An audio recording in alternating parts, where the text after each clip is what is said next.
Jadi paham ya kenapa konstruksinya selalu begitu. Berarti dakwah pun untuk orang-orang yang usia lanjut nggak miskin. Bukan, artinya alasan-alasan menolak dakwah para nabi untuk tauhid, untuk meningkatkan bid'ah itu sebetulnya alasan-alasan best practice di dunia. Jadi nggak ada alasan-alasan yang sifatnya dalil syar'i, nggak ada. Semua takut miskin, takut kehilangan kekuasaan, takut sakit, takut bercocok tanamnya terganggu. Mari kita lanjutkan, kita mulai dari ayat 71. Watlu. Ayat ini dimulai dengan kata watlu. Berarti tilawah. Tala yatlu tilawatun. Beda antara qara'a yaqra'u qira'atan. Beda. Ini watlu. Tala is the follow, ya, follow, mengikuti. Bisa juga kata mengikuti kata berikutnya. Bisa juga yang kita baca teks lalu diikuti dengan praktek. Semua tala. Tala itu artinya kegiatan yang tidak berhenti setelah membaca. Maka tala menunjuk sesuatu yang lebih luas. Berbeda dengan qara'a. Qara'a begitu kita itu baca, maka ukuran pertama telinga kita mendengar. Jadi ukuran pertama telinga kita mendengar. Ukuran kedua telinga orang lain dengar. Wa idza quri'al Qur'an fastami'u. Berarti qira'a itu artinya membunyikan. Sayang diartikan membaca. Read, read. Padahal yang read itu yang tala. Kalau qira'a seperti gini. Perhali baca Pancasila. Maka perhali membaca Pancasila. Apa ada teks yang dibaca? Nah, itu membaca di pikiran kita. Itu namanya iqra. Padahal maksudnya tolong bunyikan Pancasila. Nah, malaikat kita datang pada Nabi di Gua Hiro, ya, padahal tidak punya kemampuan untuk membaca aksara karena buta aksara. Kata malaikat iqra, maksudnya bunyikan. Sampai telinga kamu mendengar atau telinga orang lain tidak mendengar. Lawannya sir. Maka berdoa itu tidak boleh iqra, tapi harus sir. Karena kita sedang memohon berkomunikasi dengan zat yang maha mendengar. Nggak perlu disuarakan, tidak perlu dibunyikan. Itu mah pengumuman doa. Ya, jadi sir. Doa itu amalan hati. Jadi yang berbunyi itu hati. Tala berbeda dengan qira'a. Dia lebih komprehensif. Semua fungsi harus terlibat sampai kita kepada tadabbur. Tadabbur itu artinya dubur. Dubur ada di mana dubur? Di pantat, di belakang. Sesuatu yang sulit kita jangkau. Ya, sampai pada hal-hal yang sulit kita jangkau, kita harus bisa mencapainya. Itu namanya tadabbur.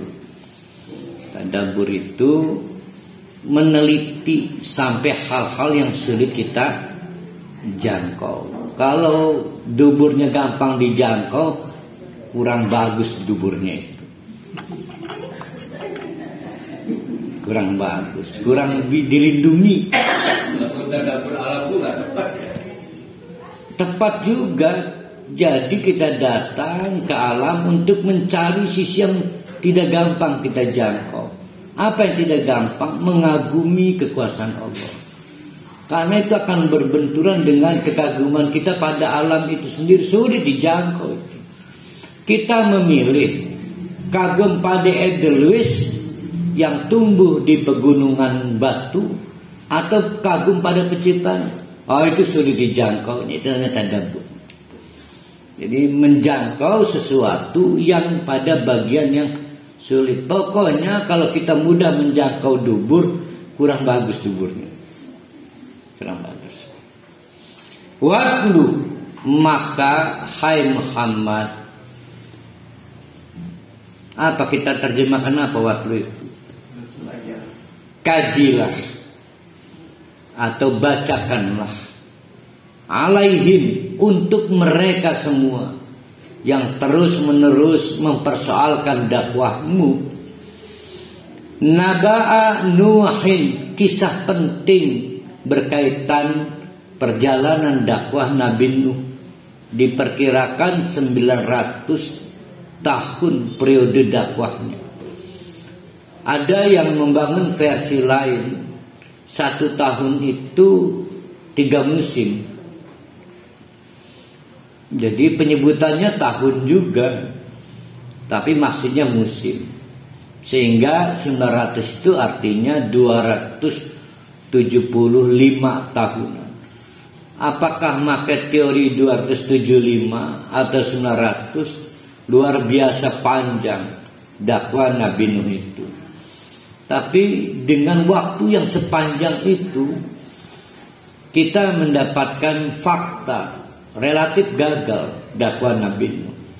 Maka kata Allah, bacakan soal ini, yaitu pada waktu qala Nabi Nuh memberikan statement di qaumihi kepada kaumnya.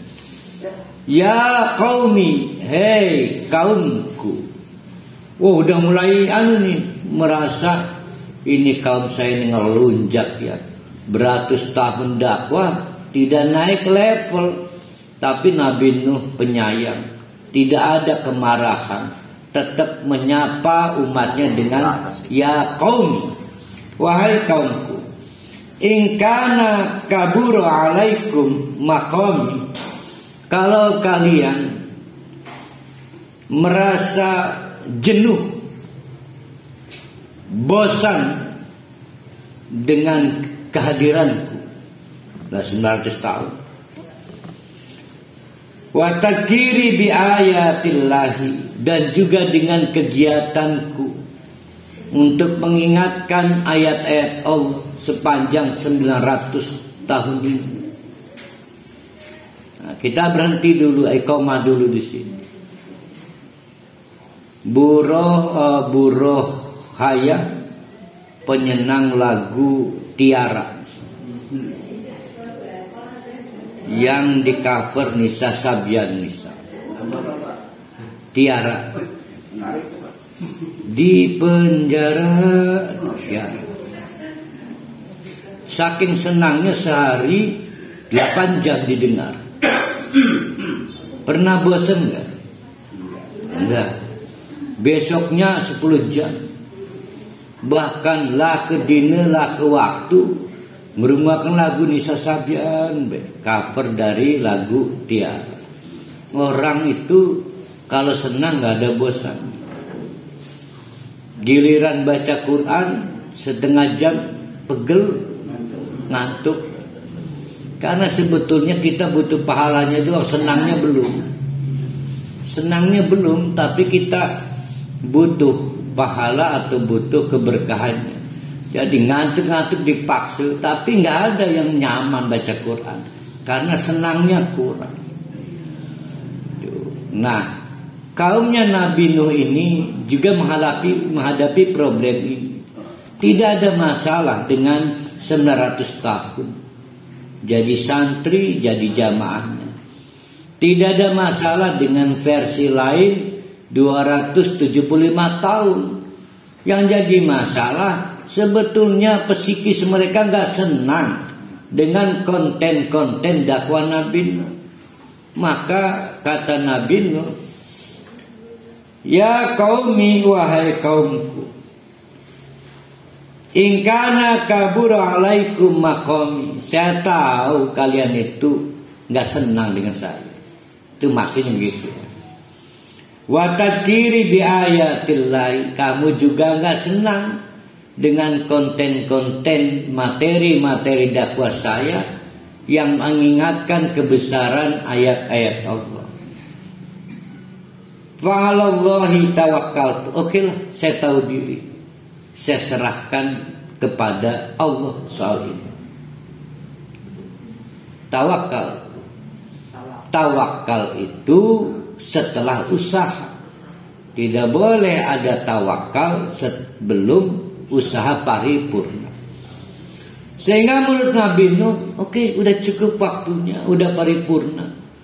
Semua hal yang dia miliki, sumber daya yang dimiliki sudah dihabiskan, waktunya juga panjang. Menurut Nabi Nuh, sekarang saatnya saya mewakilkan urusan saya kepada Allah. Itu namanya tawakal.